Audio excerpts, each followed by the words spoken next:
Bonsoir, bonsoir à tous.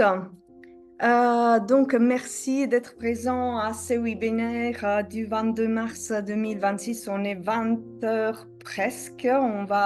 Je vais peut-être la prendre un peu plus calmement pour ma présentation. Comme ça, on va attendre les autres personnes qui seront présentes ce soir. Donc, en fait, ce soir, on va voir Céline Boitel, qui est une de nos coachs de l'équipe externe de Réal à Mort. Et c'est elle qui va animer ces webinaires plus tard. Je vais faire une petite introduction concernant la méthode Réal à Mort et la présentation de cette agence de rencontre. Tout d'abord, je vous remercie d'être là. Donc, je me présente, je suis Simona.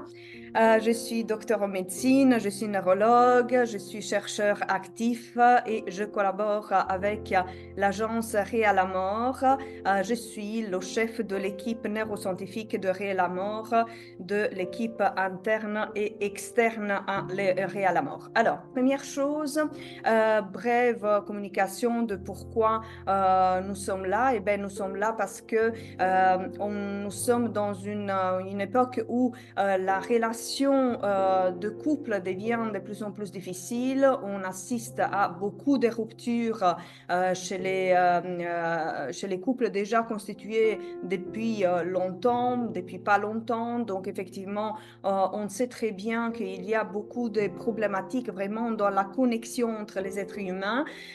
On sait aussi que certains problèmes ont été amenés au fur et à mesure par les applications de rencontres, dans le sens que ben, si certains couples se forment, et ce qui est la vérité, la réalité, eh ben, certains couples se forment grâce aux applications de rencontres, et ça existe et ça existera certainement toujours. Mais à côté de cela, il y a quand même beaucoup de problématiques que les applications de rencontres mènent dans la connexion entre les gens, notamment, par exemple, le paradoxe du choix. C'est-à-dire que quand je suis dans une application de rencontre, j'ai l'impression qu'il y a beaucoup de choix devant moi. Or, le choix n'est pas si élevé que ça si on parle d'une vraie compatibilité entre les personnes. Les applications de rencontre, ainsi que les réseaux sociaux, ainsi que la messagerie fréquente, a amené aussi à notre comportement assez toxique qui est le ghosting, c'est-à-dire que vous êtes en train de parler avec quelqu'un, tout se passe bien et puis ben, c'est quelqu'un, il disparaît sans aucune explication, sans aucun message en fait de fin de relation, et ça peut amener quand même à une difficulté au niveau psychologique qui n'est pas négligeable, surtout si les effets de type ghosting sont répétés dans le temps. On peut avoir beaucoup de faux profils, on peut avoir des situations de harcèlement, des conversations plutôt superficielles que sont assez fréquentes. Au niveau des applications de rencontres, on a un impact psychologique qui est assez particulier, c'est-à-dire qu'on a un sentiment de déshumanisation, de dépression, une basse estime de soi. Tout est fait sur base d'une photo, et effectivement, ça crée quand même un sentiment d'impossibilité d'être vraiment sur le marché justement de la recherche. Il y a aussi un déséquilibre démographique. Sur les applications de rencontres, il y a plus d'hommes que de femmes, ce qui fait que ben, il y a un certain tri que la femme doit faire dans une application de rencontre, mais d'autre part, ben, les hommes se sentent beaucoup en compétition, et surtout le fait d'être swipé sur base d'une photo, ça ne met pas en lumière la capacité d'un homme autant que d'une femme de garantir une relation durable et stable. Parfois, sur les applications de rencontres, eh ben, il y a des personnes qui ont des objectifs différents du vôtre. Donc, en fait, vous pouvez assister à des personnes qui peuvent rechercher des relations uniquement sexuelles ou des relations plutôt superficielles, ou d'autre part, il y a certainement aussi ceux qui recherchent une relation un tout petit peu plus stable. Alors, à savoir que le modèle économique d'une application de rencontre est fait en sorte que vous ne trouvez pas l'amour. C'est ça l'algorithme de base qui permet justement à une application de rencontre de survivre où l'abonnement se renouvelle à chaque fois. C'est la raison pour laquelle, en fait, Réalamor, qui est une agence de rencontre, a pris contact avec une équipe neuroscientifique dont je suis le chef et qui est constituée par deux équipes. Une équipe interne qui est constituée par moi-même, que je suis le neurologue. Il y a un neuropsychologue, un psychologue, une infirmière scientifique. Attention, nous, on ne va pas dévoiler notre nom de famille ni notre lieu d'activité médicale et paramédicale pour la protection de notre déontologie, dans le respect de notre déontologie et pour la protection de notre activité qui est toujours active dans le médical et paramédical. En fait, l'équipe interne s'occupe principalement de tout ce qui est le suivi dans l'agence de la rencontre et le matching humain qui se base sur un rendez-vous de validation en visioconférence avec un de nous.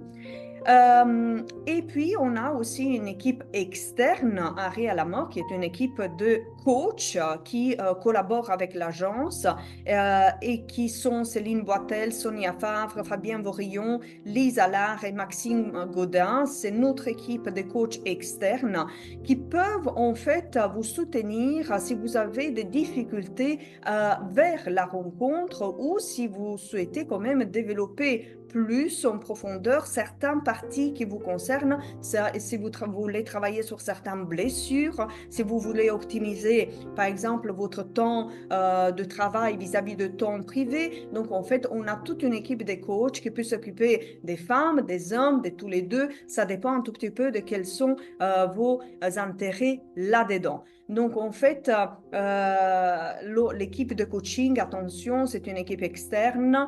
Ils ne sont pas compris dans les tarifs de Réalamor. Un abonnement Réalamor vous donne accès uniquement à l'équipe interne, pas à celle externe.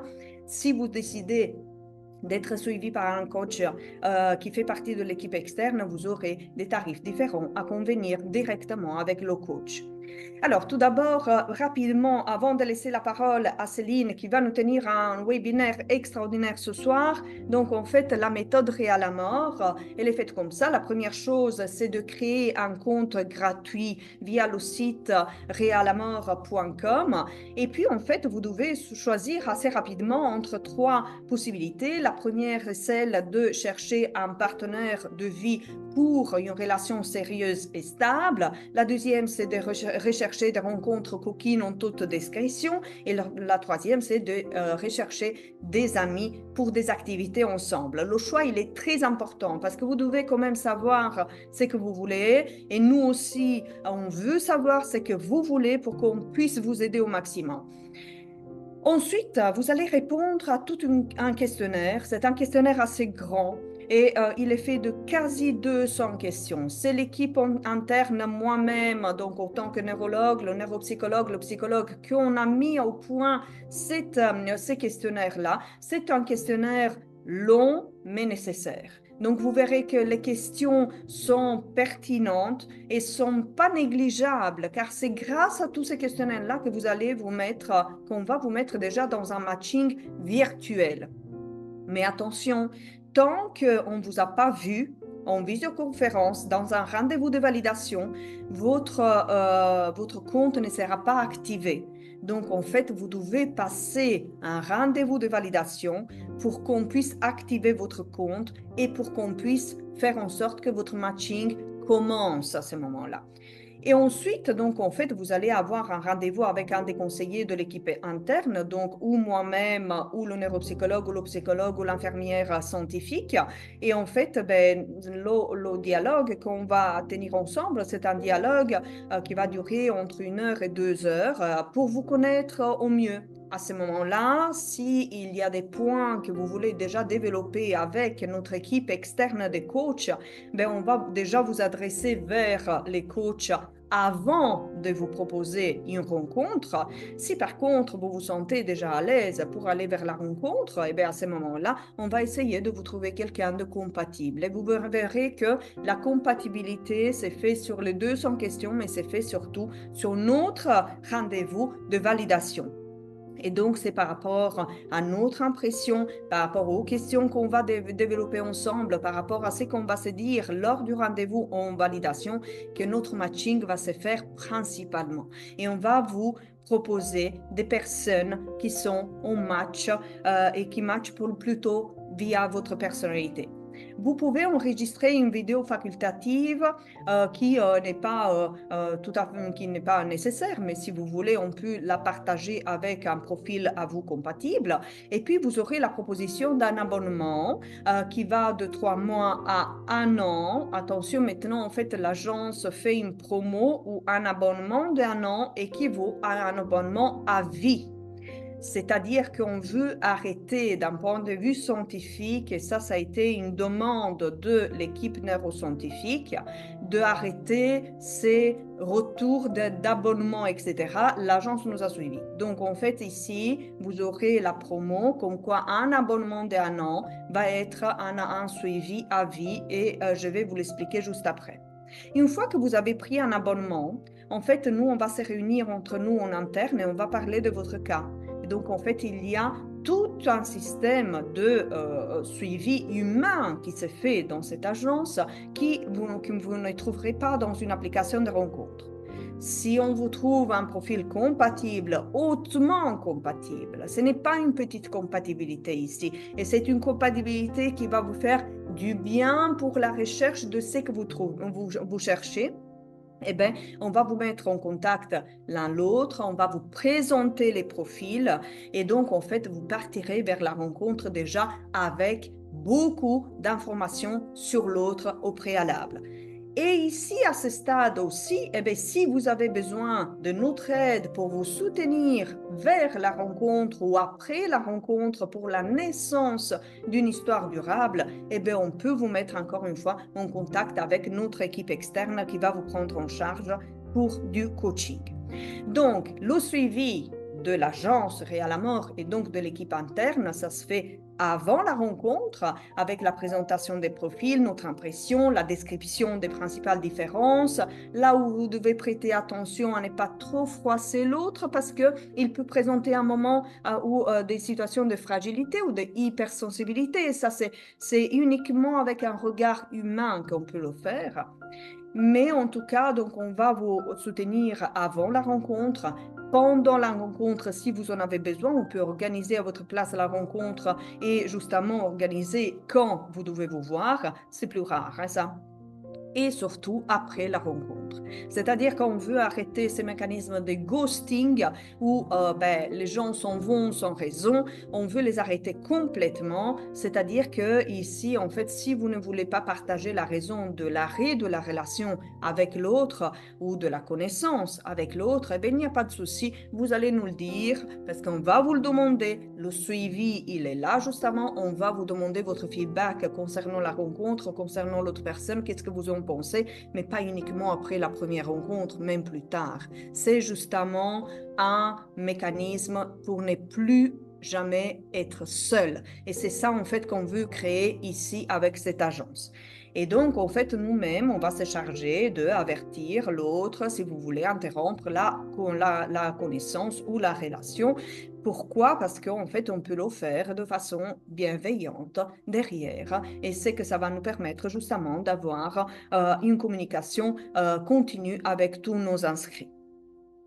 À histoire entamée, vous pouvez rencontrer des difficultés dans le couple. Étant donné que maintenant, il y a la promo 1 an, c'est un suivi à vie, à histoire entamée, vous pouvez revenir vers nous et nous, si besoin, on va vous mettre en contact avec nos coachs qui peuvent vous prendre en charge même en couple. Alors, quels sont les tarifs Réal Amor? Ce n'est pas du tout une surprise. Donc, nous, d'un point de vue neuroscientifique, on n'aime pas les surprises. Donc, en fait, on va tout dévoiler ici. Donc, le premier rendez-vous avec l'équipe interne, qui peut être moi-même comme neurologue ou mes collègues, ça va être un prix de 159 euros. Et puis, vous aurez les 3 mois qui est à 139 euros par mois, 6 mois, 109 euros par mois et 1 an, 89 euros par mois. Attention, le paiement se fait en une fois. Si vous accédez dans cette période à Réal à mort, vous aurez, et vous prenez un abonnement de 1 an, vous aurez donc un suivi à vie. Ça veut dire quoi? Ça veut dire que si par exemple vous êtes en histoire entamée et tout se passe bien parce que la rencontre s'est bien passée et tout, et la vie est belle, et bien à ce moment-là, on peut aussi vous suivre à distance pour voir comment ça se passe. Et de temps en temps, vous aurez l'équipe de Ré à la mort qui va revenir vers vous pour justement vous demander comment ça se passe. Et à ce moment-là, si vous avez besoin de nous, etc. Mais si, par exemple, l'histoire se termine même après 5 ans, 10 ans, X, eh bien, à ce moment-là, vous pouvez revenir vers nous et nous, on va vous reprendre en charge et on va vous remettre dans le matching. Donc, en fait, si on va vous proposer quelque chose et vous êtes déjà en couple, eh bien, à ce moment-là, vous allez nous dire que je suis en couple et nous, en fait, on va vous mettre en stand-by pendant X temps pour puis vous reprendre si besoin.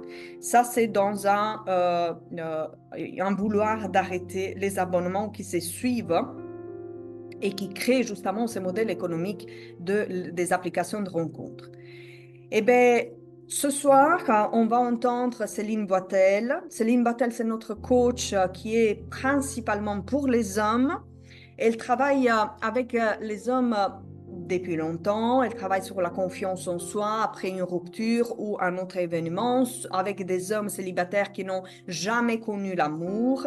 Elle travaille sur le regard féminin et sur les comportements des hommes pour se préparer à une rencontre. C'est notre coach pour les hommes. Vous allez entendre ce soir ce webinaire qu'elle va animer. On va parler du pourquoi vos rencontres n'aboutissent pas et comment inverser cette tendance. Bonsoir Simona, bonsoir tout le monde. Alors, déjà je vous remercie tous d'être présents ce soir. Juste pour vous faire une petite précision. Donc moi je ne suis pas là pour vous apprendre à séduire ni à être ce que vous n'êtes pas. En fait mon travail ce soir il va juste surtout consister à vous aider à comprendre au final ce qui se passe lors d'un rendez-vous et à ajuster en fait votre posture pour créer des rencontres qui seront plus fluides, plus authentiques. Je suis Céline Boitel, je suis love coach spécialisée dans l'accompagnement des hommes. Comme l'a dit Simona tout à l'heure, on a aujourd'hui énormément le choix pour faire des rencontres. Donc, comme elle l'a dit, vous avez les applications de rencontres, vous avez les réseaux, il y a beaucoup d'échanges par message. Aujourd'hui, en fin de compte, on a surtout l'impression de faire son marché. On ne se concentre plus vraiment sur ce que l'on a sous les yeux ou en face de nous, mais plutôt ce qu'il y a derrière un écran ou derrière son téléphone. On se rend compte que beaucoup d'échanges ou beaucoup de premiers rendez-vous, au final, n'aboutissent pas.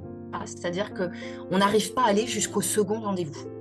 Si vous êtes ici ce soir, c'est probablement parce que vous faites des rencontres, mais malgré les échanges qui peuvent être agréables, prometteurs, c'est-à-dire que vous avez vraiment cette impression d'avoir fait bonne impression et de penser qu'au final, il va y avoir un deuxième rendez-vous, en fait, vous vous rendez compte que ça n'aboutit pas vraiment. Comme le disait Simona, donc la personne vous ghoste, c'est-à-dire du jour au lendemain, elle vous donne plus de nouvelles, ou alors elle vous dit clairement qu'elle ne souhaite pas poursuivre. Vous pensiez en fait qu'il y avait eu un déclic, mais en fait, ce déclic n'était pas réciproque. Vous me dites souvent, oui, mais je ne comprends pas, j'ai été gentille, j'ai été polie, j'ai été courtois, et franchement, je n'ai pas compris ce qui avait bloqué. Ce qui est important de comprendre, et c'est souvent ce qui se passe dans beaucoup de cas, c'est que le problème, en fait, c'est pas forcément votre personnalité, c'est pas forcément vos valeurs.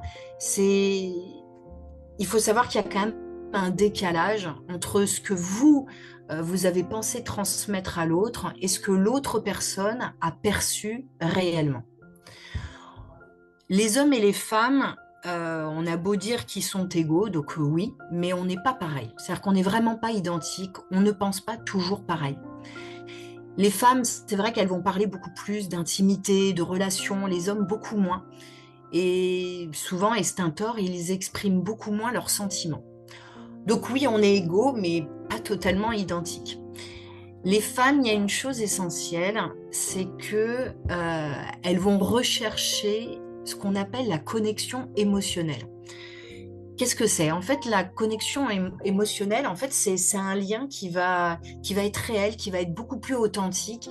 Vous savez, c'est ce lien où souvent qui est caractérisé par tiens, on a l'impression de ressentir la même chose, je comprends ce qu'elle me dit, on pense à la même chose, on a les mêmes valeurs. Vous voyez, c'est ce sentiment qui nous fait du bien au final et qui est réel, qui est authentique. Voilà. Concernant les blocages, donc ces blocages, c'est ce qui fait que il n'y aura peut-être pas de second rendez-vous, ou en tout cas pas de troisième.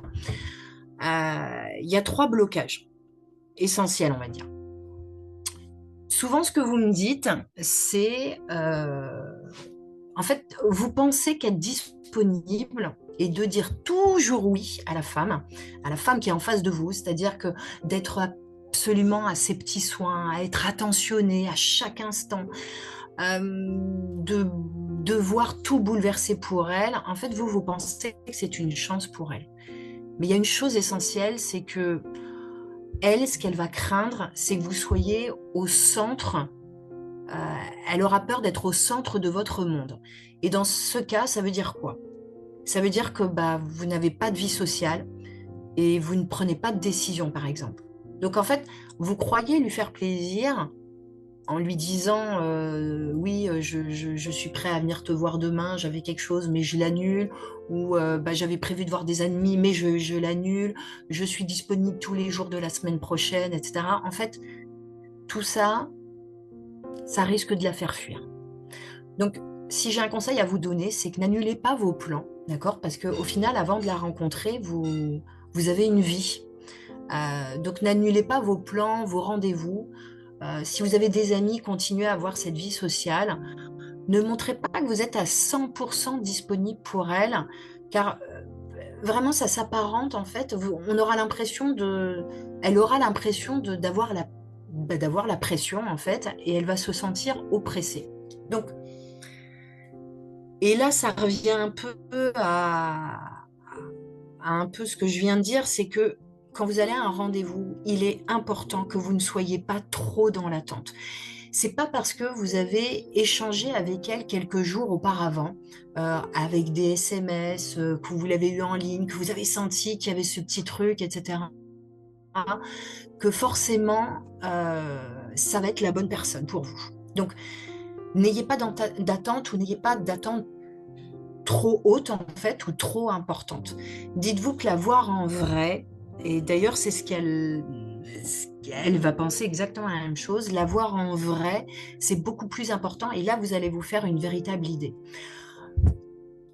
On rencontre quelqu'un, alors par SMS, téléphone, on sait que c'est la mode aujourd'hui, mais quand même ce qu'il y a de plus authentique, c'est le regard, la gestuelle, la présence, donc toutes ces choses réelles en fait et qui sont essentielles pour que vous fassiez une idée sur elle, mais qu'elle aussi se fasse une idée sur vous. Donc ça, c'était un premier blocage. Le deuxième blocage, c'est bien sûr la conversation lorsque vous rencontrez quelqu'un. Souvent, alors un peu ce que je vous ai dit tout à l'heure, c'est que vous me dites, oui, mais je comprends pas, j'ai été poli, j'ai été courtois, je me suis intéressée à ce qu'elle racontait, je l'ai écoutée, en tout cas, j'ai donné l'impression d'être intéressée par ce qu'elle m'a dit, mais je comprends pas, elle n'a pas donné suite. Dites-vous que vous avez peut-être été poli, vous avez peut-être enchéri sur ce qu'elle vous a raconté, etc., mais peut-être que au final, elle n'a pas senti d'interaction avec vous. Peut-être que pour elle, la conversation, elle était plate, enfin, elle n'avait pas de saveur. Ça, il faut l'accepter. Vous n'avez peut-être pas été vous-même, ou peut-être que vous avez donné trop votre avis ou pas assez sur un sujet. Voilà, donc ça aussi, il faut l'accepter.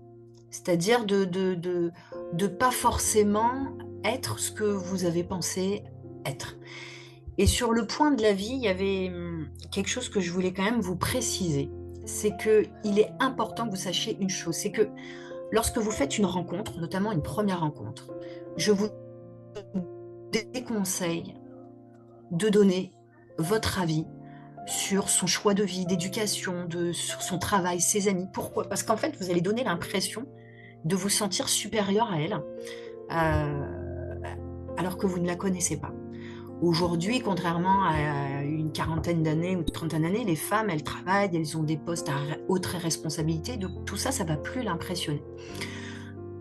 Une femme, elle aime sentir une dynamique et une présence, mais elle aime que vous donniez votre avis, que vous disiez ce que vous pensez, etc. Mais n'oubliez pas il faut rester à sa place.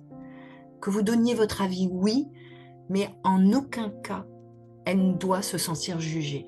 En fait, au final, vous ne connaissez pas son histoire, ni ce qu'elle a dû traverser pour avoir cette augmentation, ou ni ce qu'elle a dû traverser. Peut-être que pour elle, c'était une évolution de carrière. Pour vous, ça n'en est pas, mais vous ne savez pas tout ce qu'elle a traversé. Donc, moi, j'aurais tendance à vous dire, lors des premiers rendez-vous, ne donnez pas autant votre avis ou n'ayez pas un avis tranché. Toujours dans le principe de la conversation, c'est une évidence, hein, vos ex ne sont pas les bienvenus lors de ce rendez-vous. Donc, elles sont parties, hein, on n'en parle pas. Quand je parlais de dynamique tout à l'heure, c'est que oui, la conversation doit être dynamique. Mais par dynamique, ce que je veux dire, c'est qu'elle doit refléter la conversation qui vous êtes, pour justement qu'elle soit marquante. Une femme, elle va se rappeler, si vous avez une conversation dynamique, c'est-à-dire des échanges fluides, vous vous balancez comme ça, un peu comme une balle de tennis, vous savez, bah ça va être marquant, c'est-à-dire qu'elle va se rappeler de vous en disant, ah bah oui, on a eu une super conversation, j'ai répondu, il m'a donné son avis, j'ai répondu, je lui ai redonné mon avis, et c'est ça qui est génial en fait, c'est ça qui fait le dynamique d'un échange. Si vous êtes trop absent dans le rendez-vous, si vous n'avez pas d'échange, vous avez le droit d'être timide, mais essayez quand même de donner le max de vous-même pour pouvoir communiquer. S'il n'y a pas d'échange, si vous êtes trop absent, si vous n'arrivez pas à communiquer, c'est vrai que ça peut vous faire perdre des points. Parce qu'en fait, une femme, elle est attachée à ça. Elle est attachée à la conversation, on le sait tous, hein, nous aimons parler. Dans la conversation, pensez à faire des questions ouvertes. D'accord? Une question ouverte, c'est-à-dire que ne posez pas des questions pour que la réponse soit oui ou soit non. D'accord? Autre chose, ce n'est pas un entretien d'embauche. D'accord? Donc, vous n'êtes pas là pour vous vendre à tout prix ou pour décrocher le gros lot et dites-vous qu'elle non plus. Donc, intéressez-vous à ce qu'elle vous raconte, commentez ce qu'elle vous dit. Donc, écoutez et ne faites pas qu'entendre, d'accord? L'objectif, c'est vraiment d'avoir une conversation fluide, naturelle, authentique. Faites de l'humour, mais à petite dose. Donc, on évite les grossièretés, surtout lors des premiers rendez-vous. Donc, pour rappel, les femmes, elles aiment parler. Bon, ça, on va partir du principe que voilà, c'est dans nos gènes, certainement. On aime échanger, on aime aussi quand la personne en face de nous est spontanée et qu'il a de l'humour. Lorsque vous racontez une anecdote, pensez à parler de vos ressentis. Hein, souvent, vous voulez les garder pour vous. Vous ne voulez pas montrer que vous avez des sentiments, des ressentis, et c'est bien dommage. Si, par exemple, quand vous évoquez un voyage, alors je parle d'un voyage ou d'un événement qui vous a marqué, dites-lui ce que vous avez ressenti. En fait, quand vous avez fait ce voyage, racontez-lui, je ne sais pas moi, pourquoi vous avez choisi cette destination. Est-ce qu'il y avait une signification? Est-ce qu'il s'agissait d'un rêve? Est-ce que ce voyage a transformé quelque chose en vous? C'est vraiment important de parler de ses ressentis. Souvent, on l'oublie. C'est vrai qu'on a tendance à se mettre une carapace, on ne veut pas forcément se livrer lors du premier rendez-vous. Je ne parle pas de se livrer entièrement, mais simplement donner un peu de vous, partager un peu de vous lors de ce premier rendez-vous. Parce qu'on ne l'oublie pas, ne l'oubliez pas. Le but de cette rencontre, c'est d'apprendre à vous connaître et vous à la connaître. Le troisième blocage que j'ai relevé, c'est notamment l'intention. Donc l'intention, ça revient un peu au questionnaire dont Simona vous a parlé tout à l'heure lorsque vous vous inscrivez sur Réa la mort. Soyez clair dans vos intentions. En fait, si le but, c'est le plan d'un soir, dites-le, hein. Ça vous évitera à tous les deux de perdre votre temps et à vous de vous faire passer pour un goujat ou sachant que vous serez de toute façon blacklisté de son répertoire. Donc, soyez honnête dans votre recherche. Si vous êtes en face d'elle et que vous voulez faire une vraie rencontre sincère, et ben dites-lui, d'accord. Bon, n'allez pas trop vite non plus. Vous pouvez lui dire que vous recherchez une relation sérieuse, mais sans lui dire que, bien sûr, vous voyez dans son regard qu'elle est la femme de votre vie, etc. Non, on calme un petit peu ses ardeurs. Déjà, ça risque de la faire fuir. Et puis, même si vous avez des super échanges par SMS ou par téléphone, c'est quand même très rare que lors de la rencontre, ce soit le coup de foudre et que vous soyez ensemble à vie. Ça peut exister, hein, mais gardez un petit peu de distance.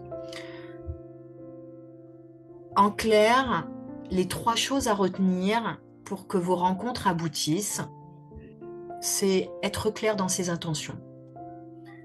Ayez un échange de qualité. Comme je l'ai dit, ce n'est pas un examen, ce n'est pas un entretien, il n'y a pas de prix au bout, il n'y a rien. Soyez vous-même. C'est vraiment important de le dire parce que vous ne pouvez pas imaginer à quel point c'est décevant pour nous les femmes de rencontrer un homme parfait et de se rendre compte au bout du 2e ou du 3e rendez-vous qu'en fait il n'est pas celui qu'il prétendait être. Si une femme ne donne pas suite à un premier rendez-vous, évitez de trop vous remettre en cause. Ce n'est pas forcément vous en fait, c'est juste qu'elle n'a pas ressenti le déclic. Et on peut en vouloir à personne. Vous aussi, vous pouvez être en face d'une femme superbe et puis en fin de compte, vous n'avez pas ressenti ce truc qui fait que vous avez envie de la revoir. Vous n'y pouvez rien. Donc ce que je vous ai dit là, c'est vraiment une approche assez générale. C'est vrai que c'est important de tenir compte de l'histoire de chacun. Chaque histoire, elle peut être douloureuse. Vous pouvez avoir vécu des injustices, de l'incompréhension. Voilà, donc c'est pour cette raison que, bon, moi en tout cas, j'accompagne des hommes de manière individuelle. Le but, c'est pas que je fasse de vous des séducteurs, mais au final de comprendre ce qui bloque, justement, et que vous retrouviez une dynamique dans vos relations et dans vos rendez-vous que vous faites. Donc, si vous pensez que cela peut vous aider, vous pouvez en parler, on peut en parler lors d'un appel découverte, mais voilà, où cet appel, c'est vraiment un moment pour faire le point sur vos rencontres, comprendre ce qui peut bloquer et voir si un accompagnement pourrait vous être utile. N'oubliez pas que faire des rencontres en soi, c'est beaucoup moins compliqué que de créer une dynamique au jour le jour. Hein. Une relation, c'est comme une plante, d'accord? Il faut vraiment en prendre soin tous les jours. Sans s'arrêter. Voilà, c'est comme ça. Donc, juste, je voudrais en profiter pour faire un petit rappel lors de vos rendez-vous, messieurs. Bien entendu, une tenue appropriée. Et il y a un point sur lequel je mets vraiment un point d'honneur parce que ça peut être agaçant. Pensez à ranger votre téléphone ou à le mettre en mode silencieux. Profitez de ce moment, même si c'est le 6e ou le 10e rendez-vous que vous faites avec une personne différente. Profitez de ce moment pour apprendre à connaître la personne qui est en face de vous. C'est tout. N'ayez pas d'attente. Passez un bon moment. Voilà. Donc, si vous avez des questions, Alors, merci n'hésitez pas. Céline, c'était super et franchement, tu nous as bien donné plein d'idées. Moi, j'aurais quand même quelques questions. Donc, la première question, c'est pour en revenir en fait sur ce que tu viens de dire, le déclic. Hein. Donc, pourquoi certaines femmes disent qu'il n'y a pas eu le déclic? Alors en fait, le déclic, c'est un terme, je me suis rendu compte, qui est beaucoup utilisé, euh, notamment notamment dans les applications de rencontres, ou quand les gens se rencontrent, généralement ils disent ah tiens, j'ai pas eu le déclic. Il faut pas forcément mal le prendre. Le déclic, en fait, c'est vraiment une connexion. C'est vraiment une dynamique émotionnelle, en fait. C'est ce que on ressent lors de l'échange. Voilà, c'est tout. Il y a rien de caché derrière, c'est vraiment ce qu'on ressent, c'est le ressenti. Alors, j'invite les autres personnes, s'ils ont des questions, de l'écrire dans le chat et je vais les poser moi-même à haute voix directement. Alors, j'ai une autre question. Combien de temps faut-il attendre avant d'avoir et de proposer un deuxième rendez-vous et qui doit proposer ce deuxième rendez-vous? Est-ce que ce sont les hommes ou les femmes? Ou les deux. Alors moi, je dirais qu'il n'y a pas de règle, parce qu'au final, ça, je pense que ça dépend aussi de l'histoire qu'on a vécue, ça dépend aussi du déclic qu'il y a eu. Ce qui est important, c'est justement cette histoire de déclic, cette histoire de dynamique. Moi, je dirais qu'il n'y a pas de règle. Si vous voulez, si vraiment il y a eu la connexion et que vous voulez la revoir le lendemain ou 2 jours après, rien ne vous empêche de le faire. Si il se trouve que vous voulez prendre votre temps pour des raisons qui vous sont propres, etc., bah, vous pouvez lui redonner un rendez-vous 1 semaine après. En revanche, je préconise de ne pas attendre trop longtemps non plus, surtout s'il y a eu une véritable connexion. Après, à savoir si c'est l'homme ou si c'est la femme, pareil, j'ai pas de règle. Moi, je pense qu'au contraire, les femmes peuvent également proposer un rendez-vous. Ça dépend aussi, de toute façon, je pense que si la femme voit que l'homme a été peut-être un peu plus timide, etc., elle va se dire, bon, allez, je l'ai senti un peu comme ça, bah, je vais essayer, moi, de lancer le truc. Pour moi, il n'y a pas de règle. Les hommes et les femmes, maintenant, de toute façon, les femmes s'y mettent de plus en plus, mais il n'y a pas de règle. Que ce soit sur le temps passé, mais encore une fois, c'est important, n'attendez pas trop longtemps pour faire un deuxième rendez-vous.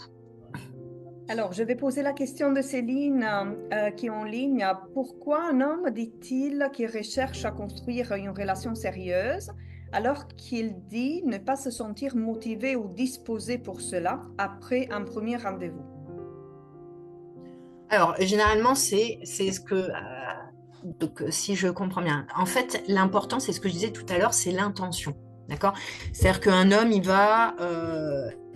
va se dire qu'il recherche une relation sérieuse, etc. Et peut-être que lors du rendez-vous, euh, alors attends, et peut-être,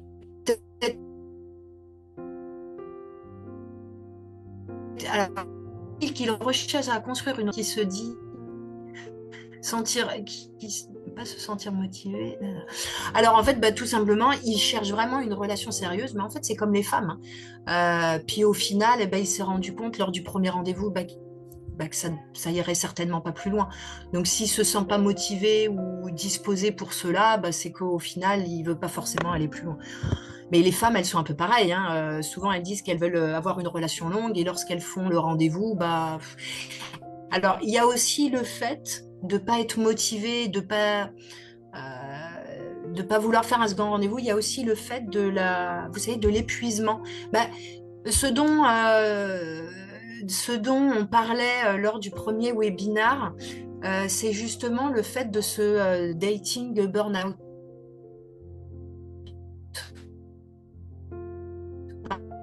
par exemple. Et au final, on n'est plus motivé. Voilà, c'est un peu, ça dépend dans quel contexte il le dit. J'avais aussi une Est-ce autre que c'est question. lors d'un premier rendez-vous? Voilà. J'avais aussi une autre question, j'en ai plusieurs d'ailleurs. Euh, il y a des hommes qui, au premier rendez-vous, en fait, ils ont un comportement de regarder un peu toutes les femmes qui passent. C'est un comportement très gênant pour les femmes Mm. qui, en fait, ne se sentent pas dans le focus du regard de l'homme. Et donc, ben, beaucoup de femmes ont cette plainte qu'ils regardaient ben, les femmes qui passaient ou qui regardaient la serveuse ou voilà. Et c'est quelque chose qui gêne et qu'on a souvent comme feedback négatif. Tu peux en dire plus sur ça? Alors, les hommes, vous savez, il y a une chose qu'il faut prendre en compte. Alors, je dis pas que il faut leur trouver des excuses, hein. Mais les hommes, ils ont besoin d'avoir confiance en eux. D'accord? Ils ont besoin de se sentir euh, séducteurs. Donc c'est une façon, dans ce cas-là, en tout cas, si c'est arrivé, c'est vrai que c'est une façon maladroite, peut-être de montrer que c'est une personne que c'est un homme qui aime séduire, qui séduit, et en fait, il veut peut-être montrer qu'il laisse pas indifférent les femmes, etc. Après, moi, j'ai un conseil à donner, c'est que il faut leur dire. Vous pouvez tout à fait, enfin rien n'empêche, tant que c'est dit de façon correcte, etc. Soit vous leur dites, soit vous savez que vous ne donnerez pas suite, surtout si ça vous a déplu. Et effectivement, ça peut paraître irrespectueux en fait pour la personne en face. Mais souvent, les hommes, c'est un comportement un peu maladroit. Peut-être ils ont du mal à vous regarder dans les yeux. Alors peut-être que, oui, peut-être que c'est une façon de gérer un peu leur timidité, de gérer leur stress. Et un peu ce que je disais tout à l'heure, c'est-à-dire que souvent ce que je dis, c'est de ne essayer de faire au maximum pour ne pas être une personne différente de ce que l'on est. D'accord? C'est-à-dire vraiment cette façon de vouloir être ce que l'on n'est pas et le fait dans ce positionnement, c'est voilà, c'est une façon maladroite, mais peut-être sa façon aussi de s'exprimer. Mais moi, je dis, rien ne vous empêche de le dire ou alors de tout simplement de ne pas donner suite. Je vais enchaîner avec une autre question, si tu veux bien, Céline. J'ai beaucoup apprécié ta phrase que les ex ne sont pas les bienvenus, Oui. parce que c'est une erreur que beaucoup de gens font souvent, femmes et hommes. Et en fait, il y a aussi des premières rencontres où on a un peu envie de vider son sac. Et donc, toute la discussion s'est faite sur les ex, leur comportement plus ou moins toxique, ce qu'on a pu vivre, etc. Donc, quel est justement un conseil à donner quand tu dis les ex ne sont pas les bienvenus? Est-ce que tu peux un tout petit peu développer un peu plus ça? Parce que parfois, la question de qu'est-ce que s'est passé dans ta vie, c'est une question qui revient assez fréquemment ou pourquoi la dernière histoire s'est terminée. Et puis, on a tous notre vécu, mais donc, en fait, quelle est la limite entre une discussion limitée avec une certaine bienveillance aussi derrière, parce que voilà, déjà quelqu'un qui se pose avec des ex qui sont tous toxiques, ça renvoie déjà une idée extrêmement négative en réalité à l'autre. Mais donc, en fait, quel est le conseil que tu peux donner pour, d'une part, donner quand même des informations sur ce que ça a été son vécu, sans pour autant passer toute la soirée à parler des ex toxiques. Alors, il y a une chose importante, c'est qu'avant de se lancer dans des rencontres amoureuses, il est quand même important déjà de se sentir bien seul ou avec ses amis. C'est-à-dire avoir fait complètement le gap. C'est-à-dire quand je dis qu'on a fait son deuil, c'est-à-dire que là, on est dans une situation où on est prêt pour se lancer dans une nouvelle relation. On a tous un passé. Mais on a tous un vécu, je vous dis, il y a des gens, ils ont vécu des histoires douloureuses, etc. Après, ce qui est important quand je dis c'est que les ex ne sont pas les bienvenus, c'est que vous avez le droit d'avoir des ressentis et d'avoir vécu quelque chose de dramatique, hein, la perte d'un être cher, etc. Quand je dis les ex, c'est justement ce que tu disais, à savoir pouvoir vider son sac. C'est pas forcément bon parce que ça, qu'est-ce que ça reflète? Ça reflète tout simplement le fait qu'on n'a peut-être pas fait le deuil de ses relations passées. D'accord? Et je pense que,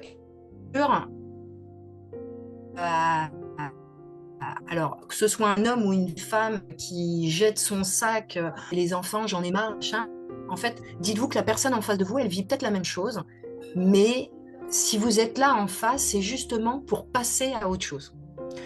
Donc, vous pouvez parler de ce genre de choses au bout de d'autres rendez-vous ou quand vous avez commencé déjà à installer une relation. Rien ne vous empêche d'être vague, c'est-à-dire de dire oui, j'ai mon ex-mari, oui, ça se passe bien, voilà, point final, et vous passez à autre chose. Si vous ne faites pas votre deuil, en fait, ça va juste donner l'impression que la personne en face de vous, si elle se lance dans une relation avec vous, elle va en plus porter sur ses épaules vos problèmes. Si vous parlez des problèmes que vous avez avec vos ex, dites-vous que la personne en face de vous va imaginer qu'elle aussi va porter vos problèmes. Et elle n'est pas là pour ça. Elle a déjà, ou il a déjà, ses propres problèmes. Donc, il ne veut pas en porter d'autres. Donc, quand je dis les ex ne sont pas les bienvenus, c'est que si vous faites une rencontre, si vous allez à un rendez-vous, c'est parce que vous voulez aller de l'avant. Et c'est ça qui est important. C'est que vous y allez pour faire une rencontre, vous avez fait table rase du passé, et là, ce que vous voulez, c'est faire une rencontre qui vous donne du punch et qui, au final, embellisse votre vie. Voilà. Donc, les ex, oui, vous pourrez en parler plus tard, parce que ça fait partie de notre vie. Mais lors des premiers rendez-vous, on apprécie moins. Et surtout, si c'est pour vider votre sac, c'est jamais très sympa généralement. Oui, tout à fait, je suis absolument d'accord avec toi, Céline.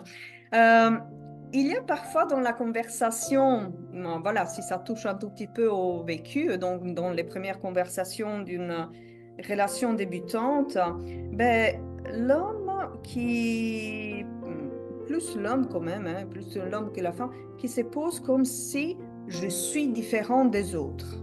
Voilà.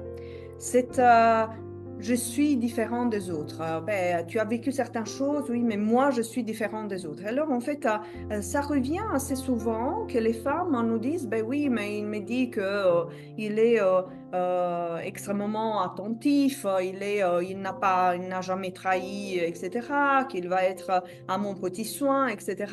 Donc, en fait, il me donne quand même une idée, une quasi-illusion de perfection. Alors, le fait d'envoyer ces messages est-il positif pour une femme ou pas? On a tous des qualités. Alors, je pense qu'on a tous des qualités qu'on veut mettre en valeur. Et je pense qu'on a tous une bonne intention lorsqu'on se met dans une relation. À savoir, je promets d'être fidèle, je suis quelqu'un de très sympa, je suis quelqu'un de courtois, etc. Et vice-versa, hein, chez l'homme et chez la femme.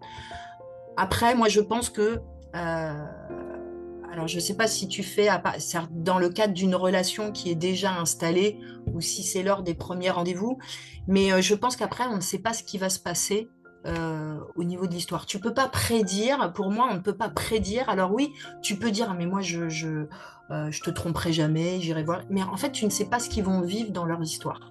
Tu peux dire, oui, mais moi, je serai toujours sympa, je suis poli, machin. Mais en fait, peut-être que lui, il pense qu'il est poli et courtois, mais peut-être pas. Et peut-être que toi, quand tu... Par exemple, une fois, c'est marrant, il y avait une cliente, elle m'a expliqué qu'en fait, elle n'a pas donné suite parce que l'homme avec qui elle était, il mangeait très mal. Elle s'est arrêtée à ça. C'est-à-dire que l'homme, il présentait très bien. Au début, il lui a dit, ah non, mais moi, j'aime beaucoup manger, j'aime les grandes tables, etc. Bon, très bien. Du coup, bah, elle s'est dit, bon, bah voilà, je peux l'emmener au restaurant, etc. Et en fait, il avait un mauvais comportement, mais pour elle. Peut-être que lui, il n'avait pas ce comportement-là. C'est voilà. Ce que je veux dire, c'est que on dit ce qu'on pense parce qu'on a tous des valeurs. Après, à savoir si on les applique, je pense que ça dépend toujours de l'histoire que l'on est en train de vivre. Tu peux pas prédire d'être parfait. Il n'y a jamais d'excuse, hein, mais tu peux pas prédire, tu sais pas ce que l'histoire te réserve. Tu peux prédire, tu peux lui dire, écoute, non, mais moi, je sens que tu es une femme pour moi, je sens vraiment qu'il y a quelque chose entre nous, c'est fort, etc. Et puis, te rendre compte au bout d'un mois ou 2 mois de relation qu'en fait, elle n'est pas du tout ou il n'est pas du tout ce à quoi tu t'attendais. Mais c'est normal, parce qu'au final, vous apprenez petit à petit à vous connaître. Au bout d'un premier, deuxième, troisième rendez-vous, tu commences à connaître la personne, mais tu la connais pas en profondeur. C'est seulement avec le temps. Donc oui, avec le temps, tu peux dire, ah, mais moi, je serai toujours là pour toi, je serai... Mais au bout d'un mois, 2 mois, eh ben, tu connais un peu plus la personne et puis tu te rends compte, oui, bah, en fait, il ou elle ne correspond pas trop à mes attentes. J'ai une Est-ce que j'ai dernière... répondu à ta question? Tout à fait, merci Céline. J'ai une dernière question pour moi. Que faire si elle ne répond plus après un rendez-vous? Oh, le ghosting. Alors, que faire si il ou elle ne répond plus à un rendez-vous, suite à un rendez-vous? il faut rester courtois, d'accord? Et on n'insiste jamais, d'accord? Si elle ne donne plus de nouvelles ou s'il ne donne plus de nouvelles, c'est qu'au final, bah, il n'a pas le temps de vous parler. Est-ce que vous, ou il prend pas le temps de vous parler? Est-ce que c'est sur ces bases-là que vous voulez rester? Vous n'allez pas supplier une personne à vous répondre si en fait compte elle n'a pas envie. Et puis supplier, c'est pas forcément bon même pour le futur. Donc moi j'aurais tendance à dire que ben vous avez envoyé un message ou deux messages courtois, polis, et ben à la fin, bah, vous arrêtez. Soit vous envoyez un dernier message en lui disant bon bah écoute, j'ai bien pris note de ton du fait que tu ne souhaitais pas donner suite, ben, je te souhaite bonne chance, par exemple. Vous voyez? Et puis là, vous mettez fin. Moi, je dis, il ne faut pas insister, c'est que la personne ne prend pas le temps ou n'a pas envie de prendre le temps de vous répondre. Alors, est-ce que vous avez envie d'être avec une personne comme ça dès la première semaine de rencontre? Voilà. Mais moi, je dis n'insistez pas. Puis en plus, insister, ça met vraiment la pression. C'est très, très oppressant. Et plus vous insistez, moins on a envie de vous répondre. Voilà. Eh bien, merci beaucoup Céline. Ça a été vraiment un plaisir de t'écouter ce soir. Il n'y a pas d'autres questions. Je vais te laisser faire une petite conclusion si tu le souhaites avant de relancer ma petite présentation derrière. Bah écoute, non, je pense que j'ai tout dit. Donc, vous avez, avec Ria à la mort, là, n'hésitez pas, si vous souhaitez en savoir plus sur les coachings, vous pouvez m'appeler, l'appel est gratuit. Et notamment, donc, je fais des tarifs partenaires avec Ria à la mort, avec qui je suis en collaboration. Donc, n'hésitez pas. Voilà. Et merci Simona de m'avoir invitée pour ce webinaire. Merci à toi Céline, ça a été super ta présentation et toutes les réponses à tes questions. On te remercie beaucoup. Je vais remettre Merci à tous. ma présentation. Merci à tous. Au revoir. Je vais remettre tout doucement ma présentation ici. Ben voilà, et partager. Voilà, donc en fait, on était ici. Ben, comme vous l'avez compris, ben, Réa la mort, ce n'est pas une agence comme les autres. Donc on n'est pas là pour faire de vous des grands séductrices ou des grands séducteurs. On est là pour vous accompagner dans le réel. Et en fait, le réel, c'est aussi de l'engagement, c'est aussi de l'investissement, c'est aussi un travail sur soi, c'est un travail à long terme aussi. Et donc, en fait, ben, Réa la mort s'adresse principalement à des gens qui veulent s'engager sérieusement, qui veulent avoir une certaine évolution. Et s'ils ont des difficultés dans cette évolution, dans ce développement personnel au sein de leur relation, ben, on peut les aider. Mais donc, en fait, on cible principalement les personnes qui veulent avoir un engagement durable. Donc, en fait, des personnes qui ne sont pas vraiment pour le superficiel, le tout de suite, parce qu'on sait très bien que ça ne marche pas. Et comme je vous ai dit, ben voilà, le Real Mort va vous suivre le long de votre histoire, mais avec la promo pour l'instant, ben, elle va vous suivre le long de votre vie pratiquement. Donc en fait, on a mis stop à cette histoire des abonnements qui se renouvellent. Pour l'instant, un an d'abonnement, c'est un suivi à vie. Dans tous les cas, moi je remercie toute l'équipe de Real Mort, l'équipe des coachs qui est notre équipe externe, Céline Boitel qui nous a fait ces webinaires et que je remercie encore, mais aussi nos autres coachs qui sont derrière nous, Sonia Favre, Fabien Vorillon, Lisa Lar, Maxime Godin, et ben, je remercie l'équipe interne de Ria la mort. Donc, comme je vous ai dit, on est un neurologue, un neuropsychologue, un psychologue, une infirmière spécialisée. Il y a l'équipe marketing, il y a l'équipe informatique.